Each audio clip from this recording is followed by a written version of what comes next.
Qui était Ahmed Ben Bella?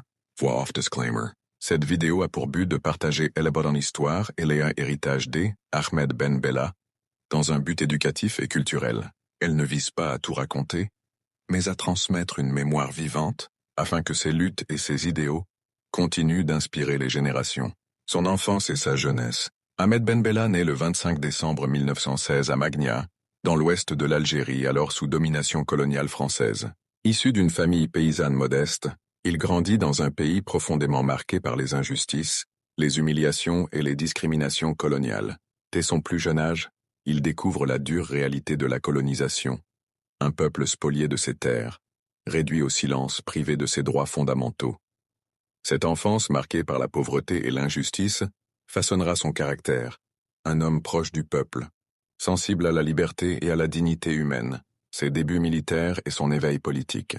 Comme beaucoup de jeunes Algériens de son époque, Ben Bella s'engage dans l'armée française pendant la Seconde Guerre mondiale. Il se distingue par son courage et reçoit même des décorations. Mais en revenant au pays, il se heurte à la réalité.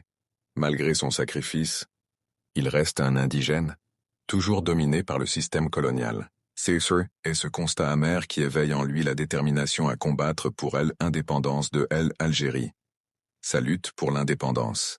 Ben Bella rejoint le mouvement nationaliste et devient, un des fondateurs de Organisation spéciale, OS, branche armée du mouvement indépendantiste algérien.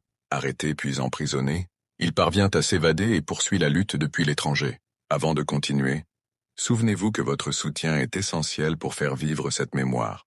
Alors abonnez-vous et partagez cette vidéo pour que d'autres puissent la connaître. En 1954, il est l'un des initiateurs de la révolution algérienne, déclenchée par le Front de Libération Nationale, FLN. Même en exil en Égypte puis au Maroc, il reste au cœur de la lutte, mobilisant le soutien international pour la cause algérienne. En 1956, son avion est détourné par l'armée française et Ben Bella est emprisonné.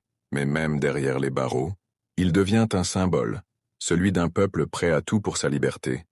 Son accession au pouvoir. En 1962, après une guerre longue et meurtrière, l'Algérie obtient enfin son indépendance. Ahmed Ben Bella, libéré de prison, est porté en triomphe par son peuple.